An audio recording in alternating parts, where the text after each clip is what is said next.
Bienvenue chez Cerveau Puissant, le podcast des phrases qui réveillent, un espace où l'on parle de ce qui façonne une vie, des peurs qu'on dépasse, des mots qui sauvent, des chocs qui révèlent, des valeurs qui tiennent debout.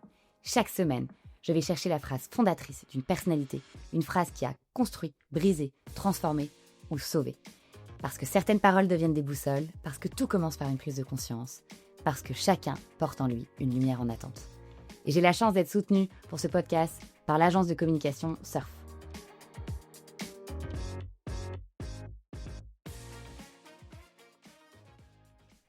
Aujourd'hui, je reçois quelqu'un qui connaît le pouvoir des mots, le pouvoir de l'image et peut-être surtout le pouvoir du regard des autres. Pascal Humeau a longtemps été journaliste et présentateur sur des chaînes d'information comme iTélé, LCI ou BFM TV. Pendant des années, il a été de ceux qui posent les questions, de ceux qui observent, de ceux qui analysent. Au cœur même du système médiatique, là où se fabriquent les récits, les réputations, parfois les vérités, parfois les illusions. Puis, il a choisi de passer de l'autre côté, de quitter la place de celui qui commente pour devenir celui qui prépare, celui qui conseille, celui qui entraîne. Aujourd'hui, il accompagne des dirigeants, des personnalités publiques, des responsables politiques, dans des moments où chaque mot compte, où chaque silence compte, où chaque regard peut changer la perception d'une vie. Son métier, le média training, la communication stratégique, la gestion de crise.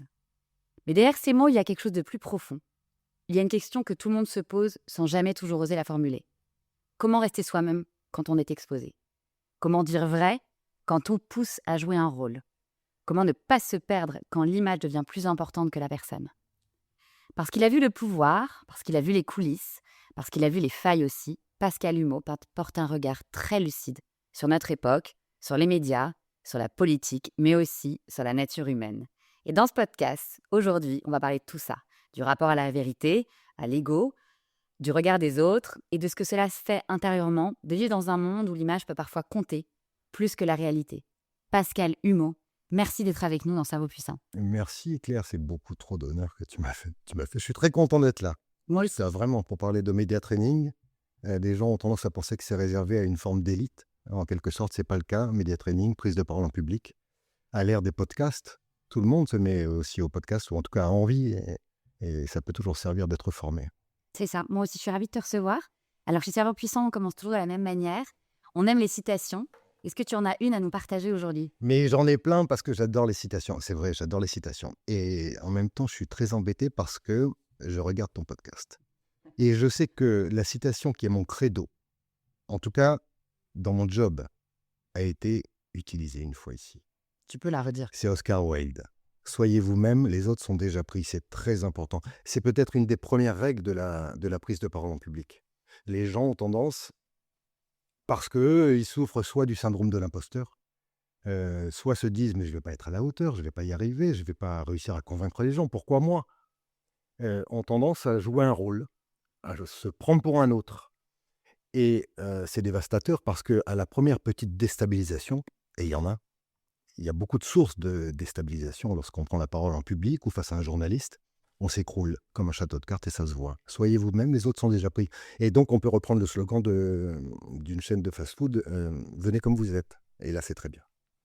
Génial. Ça, c'est ton conseil numéro 1 en média training. Oui, c'est un conseil très important. Beaucoup de gens viennent et me disent je suis timide, c'est comme ça, depuis l'école, parce qu'on m'a balancé sur l'estrade en me disant « fais un exposé au récit de ta récitation ». Et puis, ça a été une véritable torture pour moi. Se sont autoproclamés timides, en ont fait un blocage et essayent, quand ils sont obligés de se mettre devant des gens pour prendre la parole, de jouer un rôle.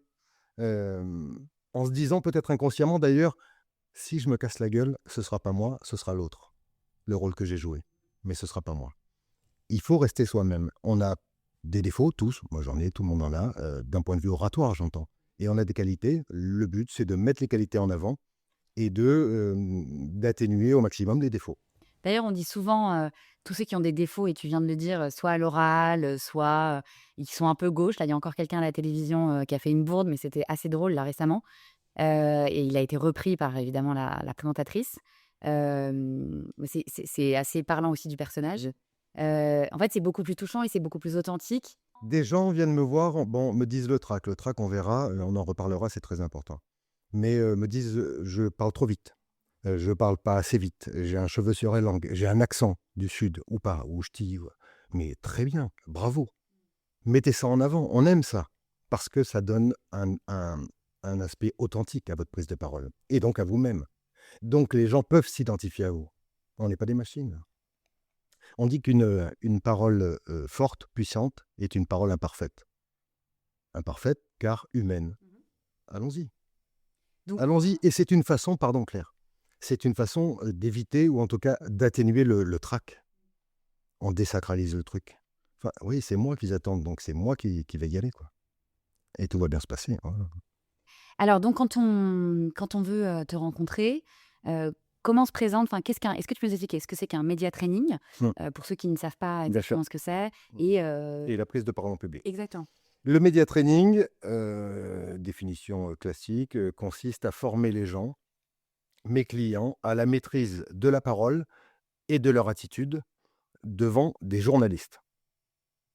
Devant un micro, devant une caméra, en plateau, en débat, quelque émission que ce soit. La prise de parole en public consiste à former, des gens à des prises de parole donc, destinées à être faites directement face à un public ou, plus quotidiennes comme, en entreprise. Comment défendre un projet ou un bilan face au comité directeur, comment aller, demander un prêt à la banque, Comment négocier, ouais. bien sûr. Comment passer un oral lorsqu'on est lycéen ou étudiant.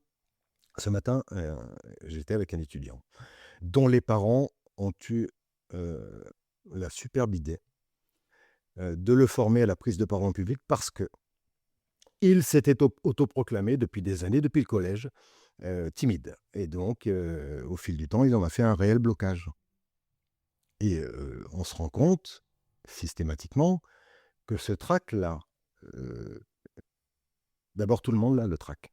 N'essayez pas de vous débarrasser du trac, vous l'aurez. En revanche, on peut essayer de se débarrasser du trac paralysant. Celui qui nous pétrifie, qui fait qu'on n'est plus capable de quoi que ce soit. Et parfois même qui nous fait dire des bêtises. Bien sûr. Le trac, moi je l'ai. Là, je l'ai. En Mais ce non. moment. Mais si, le trac pendant 20 Et ans. combien de 20 ans. J'ai fait, 20 j'ai ans de quoi? représenté, tous les jours, des milliers d'émissions, de journaux, d'interviews et chaque fois, chaque jour, les premières minutes, j'avais le trac et là, je le sens, tu vois? Des petites suées et cetera. Bon, c'est pas agréable. Mais le trac, on en fait un carburant lorsqu'on sait ce qu'on a à dire et qu'on sait comment on va le dire. C'est-à-dire lorsqu'on a bien préparé son travail. La mère de toutes les règles, c'est je m'informe, je prépare et je répète. Voilà, c'est tout. Si je m'informe, je sais ce que j'ai à dire. Je travaille, je formule comment est-ce que je vais le dire. Et je répète tout seul, dans ma voiture, en buvant le café, sous la douche, à voix haute, comme si je parlais à Tata Rachel dimanche midi autour du gigot. C'est important. Euh, je n'aurais pas ce trac paralysant, puisque je me serais mis moi-même dans de très bonnes conditions. Je sais ce que j'ai à dire, je sais comment je vais le dire. Aucune raison que ça se passe mal. Donc voilà. Et avec lui, on travaille sur comment débloquer ça et lui faire comprendre que non, il est parfait. Il est parfait. Sauf qu'il s'était mis en tête qu'il était timide et que l'oral n'était pas pour lui. Mais si, bien sûr que c'est pour toi. Donc tu peux coacher des étudiants, Mmh. tu m'as parlé aussi d'un agriculteur que tu allais voir. Ouais. Un agriculteur magnifique. Éleveur, bovin, dans l'Aisne, qui vient me voir quelques semaines avant le salon d'agriculture pour apprendre à exprimer ses revendications. Les agriculteurs, moi, je suis admiratif et respectueux. Enfin, non, ils font un travail extraordinaire et ils sont, pardon, mais complètement abandonnés par le gouvernement, par les gouvernements successifs. Et donc, je discute avec lui. Le mec a du cœur, un enthousiasme débordant, parfait. L'enthousiasme, c'est assez rare.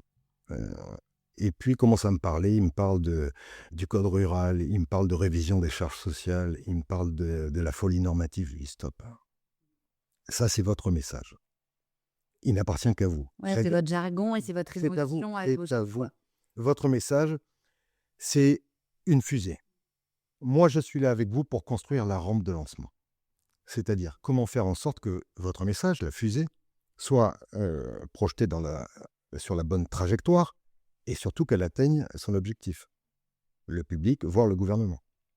Et donc, je lui ai dit, il va falloir présenter ça avec les armes que vous avez, oratoire. Raconter comment vous travaillez, une centaine d'heures par semaine, le jour, la nuit, quand il y a besoin. Raconter votre relation à vos bêtes. Raconter les sacrifices que vous faites. C'est-à-dire, les enfants, on ne les voit pas beaucoup, ils partent en vacances sans nous quand ils partent en vacances. Parce qu'il faut aussi raconter ce que vous gagnez. Que dalle. Je veux dire, souvent moins de 1 000 € par mois. Raconter cette folie normative, mais par des illustrations concrètes qui vont parler aux gens. Un agriculteur est soumis à des normes pour tailler sa haie. Il ne peut pas tailler sa haie comme il veut quand il veut.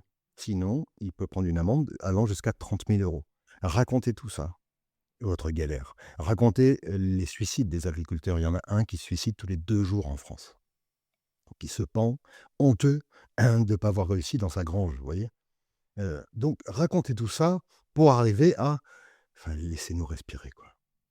Révisons les charges sociales. Allégeons cette folie normative, voilà. Et une fois que j'arriverai à mon message, les gens seront tout à fait attentifs à ce que j'ai à dire. Alors, tu viens de le dire, mais qu'est-ce qui fait la différence entre quelqu'un qui va convaincre, tu l'as déjà plus ou moins expliqué, mais et quelqu'un qui va échouer? Moi, pas moi, je convainc, on ne convainc que si on parle aux gens de manière claire. Je dois parler un français simple. C'est tout le contraire d'être simpliste. Ça nécessite de parfaitement maîtriser son sujet. Je dois vulgariser, pas de jargon. Ou alors j'emploie le jargon et je l'explique. J'apprends des choses aux gens. Bravo, là ils vous sont reconnaissants. Je prends les gens par la main. Je fais preuve de pédagogie pour expliquer. Parce qu'ils ne savent pas forcément, je pars du principe qu'ils ne savent pas de quoi je vais parler. J'évite de faire des tunnels, comme disent les jeunes, donc d'être trop long. Et puis, ça c'est une clé essentielle, j'utilise systématiquement, pour corroborer et enrichir mon propos, des éléments concrets, palpables, voilà, qui vont permettre aux gens de comprendre immédiatement de quoi je parle. Des illustrations, un sondage fort, si tant est qu'ils sont en rapport avec un chiffre fort, une citation. Tiens, ça peut être possible aussi pour accrocher les gens. Il s'agit, quand on parle, de capter l'attention des gens et de relancer régulièrement l'attention des gens. Voilà. Pour arriver à faire cette rampe de lancement qui, au final, fera qu'au moment où je déclare ce que j'ai à dire d'important, c'est-à-dire je délivre mon message, j'ai capté 100% de l'auditoire possible. Si je respecte ces règles, que je fais preuve, parce que c'est important, d'enthousiasme, de conviction, de bienveillance, si j'ai l'air sympa, non mais c'est du boulot hein, quand même. Il n'y a pas de raison que je ne convainc pas les gens. Si je suis, comme tous ceux qui viennent me voir, comme nous tous, spécialistes de ma spécialité, mais que je ne comprends pas à aucun moment qu'il faut que je rende mon message accessible au plus grand nombre pour capter l'attention, relancer l'attention, faire en sorte qu'ils comprennent quelque chose à ce que je dis. Si je reste enfermé dans ma bulle de spécialité, mon sujet peut être extrêmement passionnant, ça tombera à l'eau. Donc ça s'apprend. C'est dommage de louper une occasion. Elles sont rares, les occasions qu'on a d'aller délivrer un message, nous vendre un produit, parce que chaque fois qu'on prend la parole, on vend quelque chose. Elles sont rares, ces occasions, de passer à la télé, à la radio, face à un journaliste, dans un podcast. Merci encore, Claire. Vraiment. Mais c'est dommage de passer à côté. Simplement parce qu'on ne s'est pas dit à un moment « et si je préparais ce que j'ai à dire ?» Non, beaucoup de gens se disent « mais non, mais je connais mon sujet, c'est moi le spécialiste. » Ouais, mais t'as tout faux. Ça part très mal. Voilà. Alors moi, la question que je me pose, alors je sais que tu as complètement raison et tu es l'expert, mais c'est vrai que parfois on pourrait se dire, oui, mais si je prépare trop, je suis moins authentique. Alors, ouais. Donc quelle est la différence entre ne pas trop préparer son sujet? Tu vois, par exemple, là, cette conversation, elle est quand même, en vrai, nous n'avons absolument rien préparé. Enfin, toi, tu connais ton sujet, moi, je connais le mien, mais c'est une vraie discussion, ce qui, pour moi, la rend authentique et on sait qu'on peut avoir des surprises et que tu vas peut-être m'apprendre des choses dont on n'a pas déjà échangé avant, tu vois. Donc, quel est pour toi le juste milieu entre... voilà, c'est quoi une préparation exactement? Bon. Combien de temps? Je veux pas... Non, c'est pas en termes de temps que ça se calcule. Je répète vraiment, on peut préparer une intervention quelle qu'elle soit, en buvant son café, en prenant sa douche ou dans sa bagnole. En visualisant. En se disant, écoute bien, en se disant, donc je vais essayer de faire clair, simple, vulgariser, prendre les gens par la main, etc. En se disant, ce n'est pas à un journaliste que je vais m'adresser, ou à quelqu'un qui pourrait m'intimider comme ça, quand j'y pense. Je vais m'adresser à travers lui à Tata Rachel. C'est qui Tata Rachel? C'est un être cher. J'ai décidé de visualiser lorsque je prépare un être cher qui n'y connaît rien. Pas forcément instruit, pas accro au sujet que je vais traiter. Et je vais faire en sorte donc, parce que c'est Tata Rachel et que je l'aime énormément, je vais faire en sorte qu'elle comprenne exactement tout ce que je lui dis, qu'elle apprenne des choses, qu'elle retienne ce que j'ai à lui dire. Et pour ça, je vais être obligé, puisque je pense à elle, de parler d'une certaine manière avec le cœur. Je la prends par la main. Tiens, Tata Rachel, assieds-toi, je vais te dire exactement ce que je fais. Voilà. Et je vais lui raconter, comme je raconterais ça à mes enfants, quand ils étaient petits, euh, pour être sûr qu'ils comprendront exactement tout ce que j'ai à dire. Je prépare, je connais mon sujet, mais je prépare en me disant, tu vas pas parler à un père et à hier, tu vas parler à ton père, qui n'y connaît rien, a priori. Voilà. Et ça va me pousser naturellement à faire preuve de pédagogie, à utiliser des mots simples, à illustrer, tu sais, un truc important, les bouquins pour enfants qu'on leur lit le soir pour les endormir. Ils sont tous faits de la même manière. Tu as 3 lignes, 3 lignes à gauche, une image à droite, et ainsi de suite. 3 lignes, une image. Tu lis les mots, ton enfant, il ne regarde pas les mots. C'est comme sur Instagram maintenant. Il y a 3 livres et une image. C'est pas faux. Il y a des lignes encore? Ouais. Il ne regarde pas les mots, lui. Il regarde l'image. Et grâce à cette image, il comprend immédiatement de quoi tu parles. Et il mémorise. Et très vite, au bout de quelques jours, tu es là, tu recommences. Il était une fois dans une sombre forêt, une vilaine sorcière. Et lui, avant même que tu aies dit vilaine sorcière, il fait vilaine sorcière. Ouais. Voilà. L'image lui a permis de comprendre et de mémoriser, de se souvenir de l'histoire. Il n'y a plus d'images dans les bouquins pour adultes ou dans les prises de parole à destination des adultes, et c'est bien dommage. Moi, mon taf, parce que j'y tiens, c'est de mettre plein d'images dans ce que je dis, si possible. Oui, c'est vrai que c'est beaucoup dur. Même si L'exemple, la parabole, enfin, toutes les religions enfin, sont des images, en fait. bien sûr, Et c'est pour ça que ça a toujours, en tout cas, à l'époque, ça marchait très bien. oui. Euh, L'exemple que je te donnais de l'agriculteur qui voulait exprimer sa revendication, qui était la suivante: s'il vous plaît, messieurs, dames du gouvernement, laissez-nous respirer, revoyez à la baisse les charges sociales. J'ai décidé, avec lui évidemment, parce que s'il n'avait pas été d'accord, on aurait été embêté, mais de donner des images. Voilà ce que c'est qu'un agriculteur, une centaine d'heures, la nuit, le jour, pas d'heures finalement, il bosse tout le temps, avec ses bêtes, dès qu'elles en ont besoin, etc., pour les nourrir. Bon. Les sacrifices qu'il fait, les enfants qui partent en vacances dans la famille le plus souvent, parce que t'imagines bien qu'ils vont pas au Club Med, pendant que lui il reste dans l'exploitation parce qu'il n'y a personne d'autre pour regarder les enfants. pour s'occuper des bêtes. La paperasse, les heures qu'il passe à faire de la paperasse, les agriculteurs qui se suicident, je le disais, tous les 2 jours dans une grange, etc. Ça, ce sont des images. Et je t'en parlais, ça m'a ému. Encore. Donc, si moi, ça m'a ému, alors que je connais l'histoire par cœur depuis longtemps maintenant, et que c'est moi qui l'ai faite, je peux te garantir qu'elle est authentique, l'histoire. Et je peux garantir que les gens seront émus. Et c'est pour ça que je dis à la fin de ma formation, bon, moi je suis un vieux, donc j'écris tout sur un paperboard. Écrire et lire, c'est se souvenir. Et à la fin, donc ils prennent souvent une photo du paperboard parce qu'ils adorent toutes les règles que j'ai là. Et je fais un grand cœur en rouge. Et je dis, tout ça, c'est très important. Mais si tu mets pas de cœur dans ce que tu dis, c'est-à-dire si d'abord tu n'y crois pas et que tu donnes pas un peu de ta personne, c'est voué à l'échec. Alors justement, tu nous parles de tes règles. C'est quoi les 3 ou les 5 règles obligatoires quand on passe avec... Donner, hein. Non, tu peux pas toutes nous les donner, mais Mais quelques-unes. donc, il y a cette règle-là dont je t'ai parlé, que j'appelle la règle des 3 C. Finalement, c'est quoi? C'est une règle journalistique, hein. Moi, ma méthode, je ne suis pas allé la chercher dans les bouquins des autres, vraiment pas. parce que c'est pas ma nature d'abord, et puis je serais incapable de vendre un truc qui n'est pas de moi. Elle est tirée de mon expérience journalistique. J'étais journaliste, donc présentateur pendant 20 ans, à la radio, beaucoup, beaucoup, et à la télé, 6 ou 7 ans. Donc il y a des règles d'écriture journalistique. Cette règle-là, la règle des 3 C, je parle clair, concis, tant que possible, et concret. Ça, c'est une règle.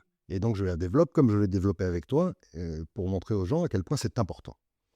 Finalement, ça permet de rendre donc mon message accessible au plus grand nombre, éviter d'exclure des gens au fil de mon propos si possible, et puis de leur donner du grain à moudre, quelque chose de palpable, des éléments factuels et sourcés, souvent sourcés, donc irréfutables aux yeux des gens.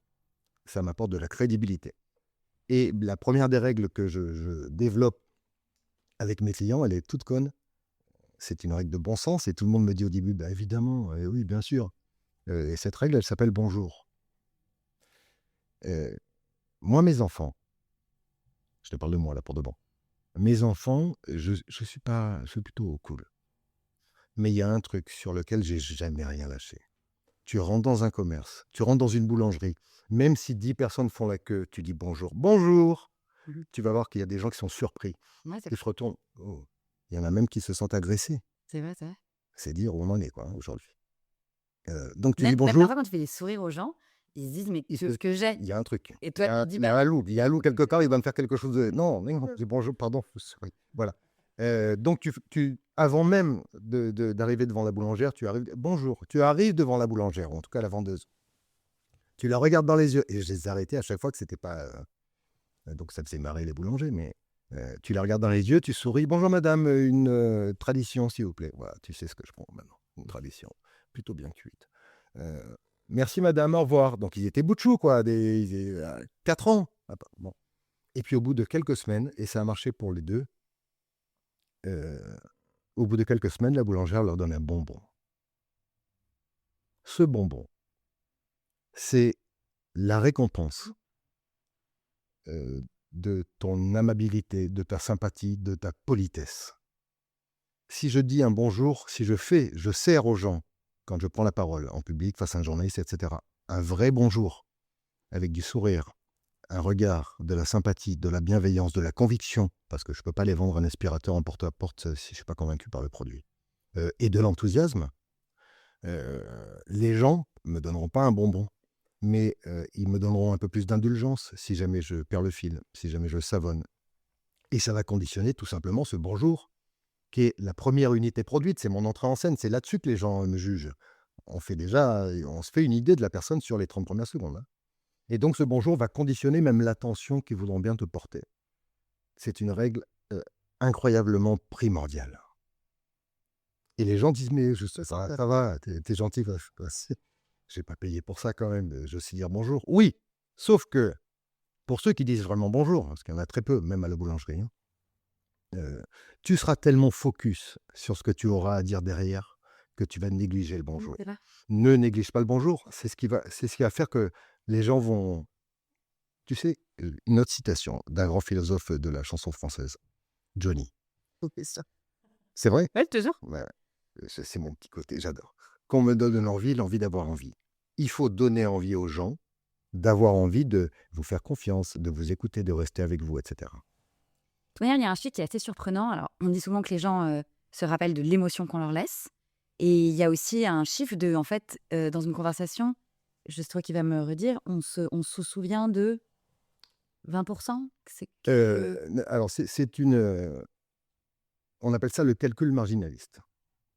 On parle de la même chose? Les gens ne se souviennent, grosso modo, évidemment c'est caricaturé, mais on n'est pas loin de la vérité, ne se souviennent que de la première et de la dernière unité produite. C'est-à-dire que sur un discours de 3/4 d'heure, voilà pourquoi on dit aux gens qui prononcent les discours quand ils les préparent de bastonner, de tout donner dans l'introduction, de développer, reformuler, redévelopper, reformuler dans le corps du discours, et de tout répéter dans la conclusion. Parce que les gens ne se souviendront que de la première et de la dernière unité produite. Donc, d'où l'importance, là aussi, d'ailleurs, du bonjour, effectivement. Ouais, si je bâcle, je néglige, si j'ai l'air méchant, pas content d'être là au moment de dire bonjour, les gens vont dire: «Bah, dis donc». Il y a aucune raison que je reste là. C'est-à-dire, les gens écoutent la radio, regardent la télé d'une oreille et d'un œil, quoi. Ils font autre chose, ils repassent, ils pensent à leur journée, enfin, ils font autre chose. Personne n'écoute la radio ou la télé des 2 oreilles et des 2 yeux. Donc c'est pour ça que je dis qu'il faut capter l'attention des gens le plus souvent possible et la relancer bien évidemment, parce ils n'ont envie de rien a priori. Ils allument la télé, ils attendent juste éventuellement que quelqu'un les intéresse. Mmh. Ouais, et c'est pas le cas de tout le monde, hein. Alors pourquoi justement les politiques, alors je parle des politiques, que c'est ceux qu'on voit quand même le plus, heu, sont quand même, enfin ils auraient tous bien besoin d'un media training, voilà. Moi je Pourquoi fais pourquoi est-ce qu'ils s'échappent? Pourquoi ils sont agressifs? Pourquoi est-ce que justement on ne se reconnaît plus, en eux? Enfin, quelle est ton interprétation de ce spectacle un peu, qui est assez désolant quand même? ouais, enfin, il faut aussi se dire qu'on a peut-être les politiques qu'on mérite, hein, parce que c'est nous qui les avons mis là, mais moi je parle de tous, hein. L'Assemblée nationale, le spectacle est désolant, quoi. Désolant. Bon voilà, le niveau est désolant. D'ailleurs, tu as presque l'impression que c'est gagasque, enfin que c'est une Bien sûr. télé-réalité, Ouais, mais bien sûr, c'est la même chose que c'est dramatique, mais est-ce que c'est pas à l'image finalement de notre société? Je sais pas. Et non mais c'est un bon point c'est une piste. et nous en sommes responsables puisque tu as raison de Mais dire une autre tu vois, il y a un truc, en ce moment, on parle beaucoup de l'Iran évidemment aux infos, mais on parle énormément du carburant et des politiques de tous bords d'ailleurs, hein. Ils veulent faire de la démagogie, parce que c'est tout ce qu'ils savent faire, sûr. pour beaucoup et disent, «Oui, les Français ne peuvent plus payer, et déjà qu'ils n'arrivent pas à boucler leur fin de mois et cetera, j'appelle le gouvernement à baisser la TVA sur les carburants». Pour beaucoup, c'est grosso modo leur mesure. En tout cas, ce qu'ils réclament. J'ai entendu aucun politique nous expliquer ce que ça changeait dans la vie des Français, une augmentation de 30 centimes au litre. C'est le cas du gasoil, qui a augmenté de 30 centimes. Pardon? Si je suis un politique qui aime les gens, je dis ça avec un peu d'ironie, parce qu'il y en a très peu. Je considère on fait de la politique si on aime les gens parce qu'on veut changer les choses en bien pour eux, et on fait de la politique pour ne pas en vivre. Bien Alors, sûr. ça ne doit pas être un métier. Bon, malheureusement, c'est le cas de beaucoup de politiques. Quoi qu'il en soit, je n'ai entendu aucun politique me dire ce que ça changeait dans la vie de Madame Michu. Paris n'est pas la France. Les gens sont tous en voiture. Les gens ont souvent 2 voitures par ménage, monsieur et madame. Pourquoi? Parce que pour aller travailler, en moyenne, un Français en France fait 40 kilomètres par jour. Pour emmener les enfants à l'école, aller travailler, rentrer, faire les courses en passant, c'est 40 kilomètres par jour. Moi, je fais un calcul tout simple. Et là, je vais chercher les petits éléments factuels, concrets, irréfutables, qui vont me permettre de parler à un journaliste si je devais en parler. Donc, INSEE, un Français parcourt en moyenne 40 kilomètres par jour, en moyenne. Je prends ce chiffre-là. Une voiture française, en moyenne, consomme 5 litres au 100 kilomètres. 40 kilomètres par jour, ça fait 15 000 kilomètres par an. Je fais mon petit calcul et je vois que cette augmentation de 30 centimes, pour l'instant, Oui, va avoir un impact. du gasoil, coûterait à l'année aux Français 280 €. Je multiplie par 2 quand monsieur et madame ont une voiture, ça me fait quasiment 600 €. C'est énorme. Encore une fois, Paris n'est pas la France. 600 €. Je vais prendre quelque chose pour essayer un autre élément factuel pour essayer d'intéresser les gens et de les interpeller, de faire en sorte qu'ils s'identifient. Est-ce que tu connais le budget moyen d'un Français pour ses loisirs annuels? Non. Oui, vaut mieux pas. Oui, voilà, tu vois? Ouais, J'allais dire 671 €. j'allais dire 500 €, oui. Voilà, c'est-à-dire que monsieur et madame auront cramé dans le carburant, parce qu'ils n'ont pas le choix, 80 de leur budget local. le budget loisir d'un des 2. Voilà. Donc pour les gens, 30 d'augmentation, ça représente un sacrifice énorme. Et quand je parle de 40 kilomètres par jour, je ne parle pas des vacances. Alors là, tu oublies. C'est-à-dire que si on a un gasoil, c'est le carburant le plus consommé, le plus utilisé en France. Si on a un gasoil qui augmente encore à 40 ou 50 centimes, enfin de plus, les vacances ne seront pas les mêmes cet été. Bon, voilà. Donc, si j'étais un politique, mais je ne le suis pas, et heureusement, je m'adresserais aux gens comme ça. Enfin, rendez-vous compte de ce que ça change dans la vie de Madame Michu.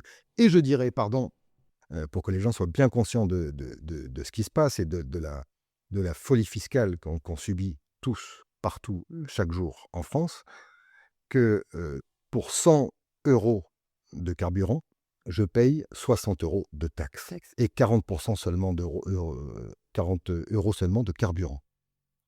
C'est hallucinant. On a la TVA, on a ce qu'on appelle la TICPE, enfin, on appelle ça l'accise maintenant, mais c'est la TICPE, la taxe intérieure sur les produits énergétiques. On a une TVA sur la TICPE. On a une taxe sur la taxe. Non, mais tu as raison, en fait, c'est rien que cette image, Mais bien sûr. tu as les 100 euros, enfin, c'est un peu comme quand on parle des entrepreneurs et tu sais qu'on voit ce qu'ils payent et ce qu'ils touchent, enfin, c'est hallucinant. Mais Et ça, pour le coup, c'est hyper parlant. incroyable. Mais alors, pourquoi est-ce qu'on a l'impression que les politiques, ils cherchent à faire à tous les jours un buzz, mais en fait, c'est quand même, enfin, C'est la société qui veut ça. On vit une période où on ne marche que par le buzz, par la punchline. Moi, certains viennent me voir parce que je travaille avec des politiques.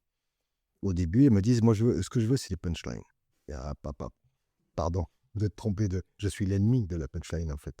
Et apprends déjà à parler, à t'adresser aux gens comme j'ai essayé de le faire là avec toi. En les prenant par la main, en leur prouvant que... On dit, ne me dis pas que tu m'aimes, prouve-le-moi. Alors, les politiques nous disent à longueur de temps qu'ils nous aiment, mais ils ne nous le prouvent jamais. Prouve-le-moi que tu m'aimes.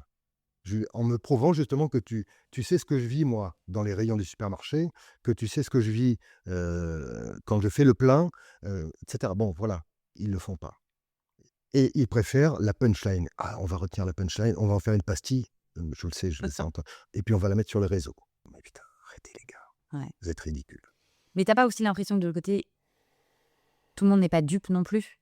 Parce que je veux dire, comme tu le disais au début, tant que le cœur n'est pas vraiment touché, en fait, en vrai, au bout d'un moment, on se lasse très vite de ces gens qui nous dropent des informations, mais en fait, on sent que c'est très creux. Enfin, d'ailleurs, Ah, mais je suis d'accord, comme dans la vie.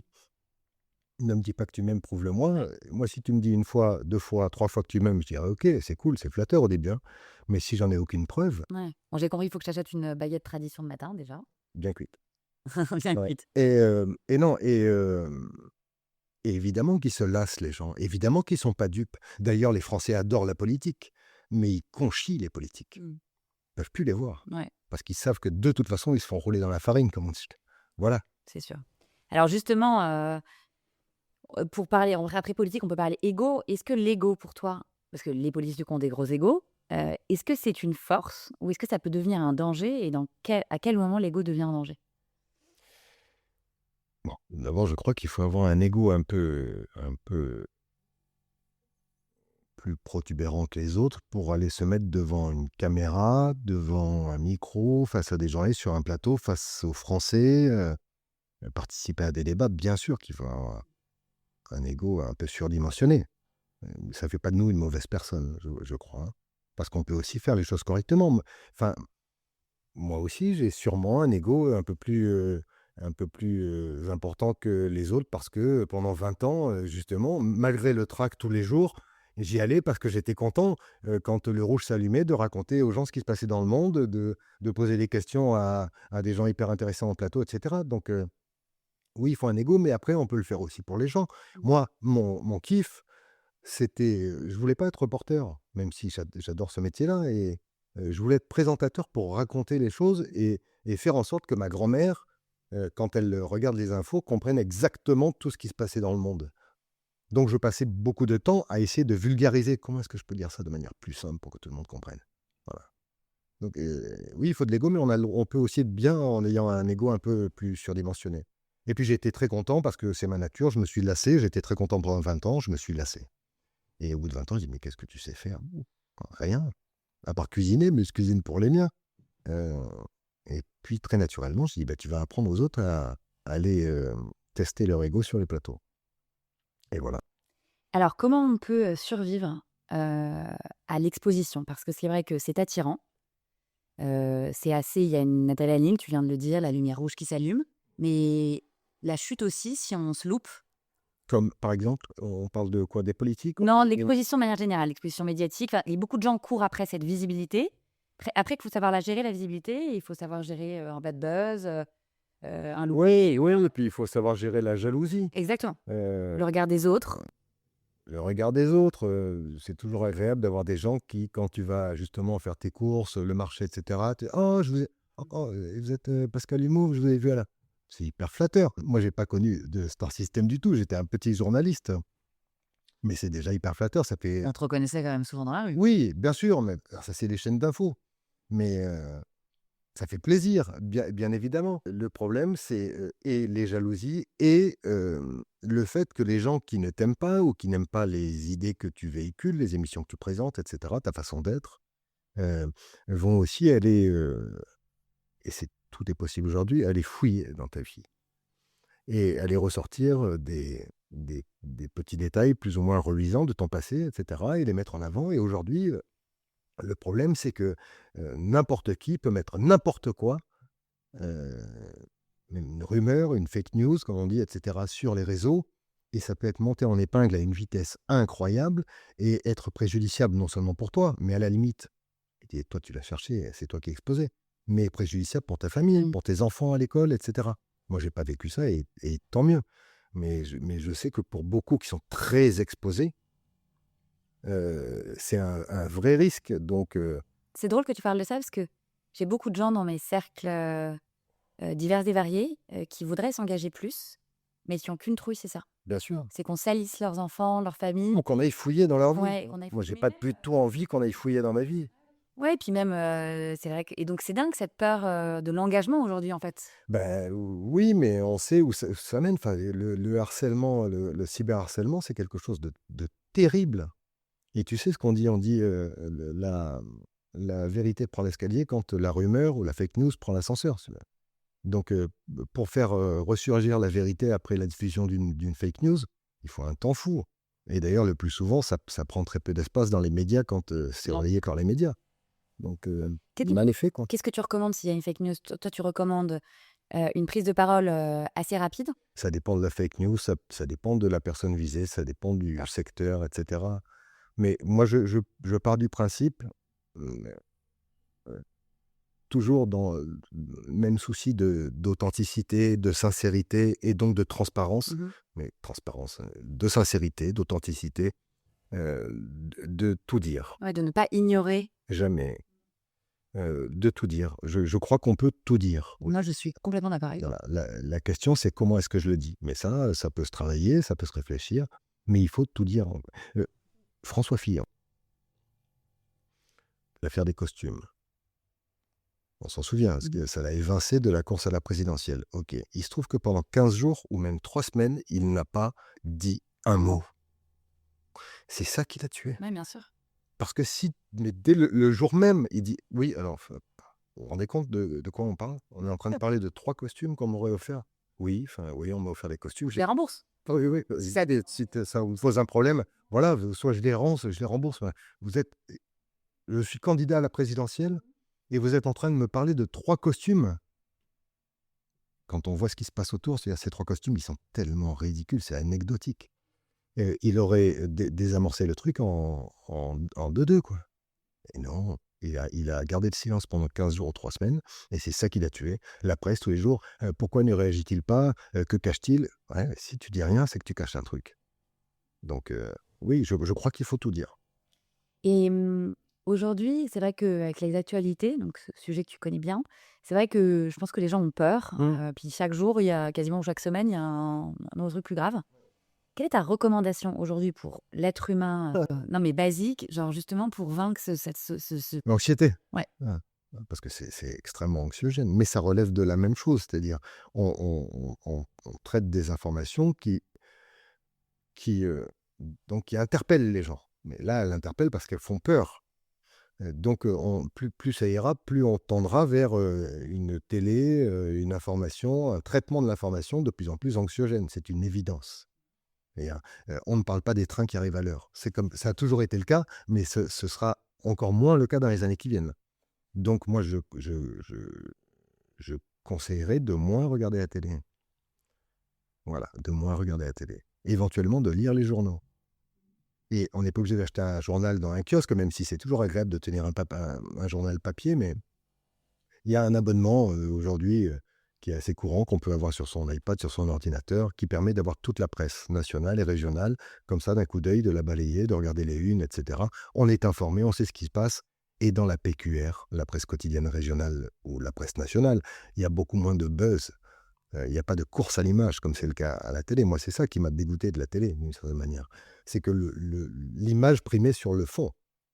Donc, tu passais plus de temps, toi, à te faire maquiller, à t'habiller, à te faire coiffer, etc., qu'à préparer ton journal. J'exagère, mais on n'est pas loin de la vérité. Et l'image primait sur le fond de l'information. Ouais. Et ça, c'est terrible. Non, mais c'est vrai que tu as raison. Moi qui suis pas du tout de nature vraiment anxieuse et qui suis plutôt toujours une éternelle optimiste, Moi aussi. c'est vrai quand on voit des images en boucle, tu sais, les drones, les machins, les trucs, c'est vrai qu'à un moment, Bien sûr. voilà, ça nous prend Bon, et tous puis en le fait. problème, c'est qu'on laisse les télés allumées devant les enfants. Ouais. Alors, ça, c'est une très bonne question. Sur le conflit actuel. Il faut en parler. Je suis d'accord. Non, mais parce que moi, résultat, pendant les vacances, là, les derniers événements, moi, j'ai besoin que mes enfants comprennent, en tout cas que mon fils qui a 10 ans, que le monde voilà, est très fragile, que nous sommes, en tout cas, nous, relativement privilégiés, enfin, en tout cas, de vivre dans une démocratie, dans un pays en paix. Mais oui, bien sûr. Et donc, je montrais des images. Et de l'autre côté, mon mari me disait, bon, il a 10 ans, machin. Et je disais, oui, mais c'est aussi la réalité du monde. Ils vont en parler à l'école, ils le ressentent. Donc, c'est quoi ton positionnement là-dessus? Parce que c'est vrai qu'ils ont quand même, c'est des jeunes. Est-ce que... Alors, je vais être tout à fait honnête, nous, on n'a pas la télé.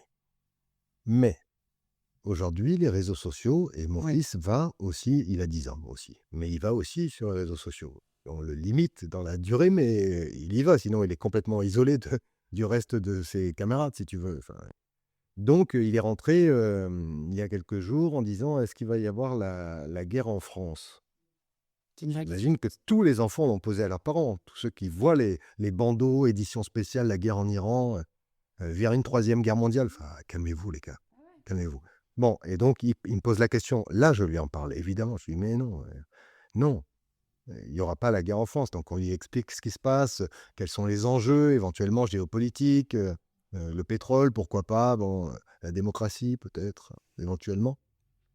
Mais moi, mon boulot avec mes enfants, c'est quand même... euh, tu sais, je leur ai toujours dit, et c'est une autre citation de Colette, celle-ci, faites des bêtises, mais faites-les avec enthousiasme. Euh, Il y a quelque chose qui me paraît important là-dedans, donc j'essaye de minimiser le truc. Évidemment qu'il peut y avoir des risques d'attentats terroristes en France.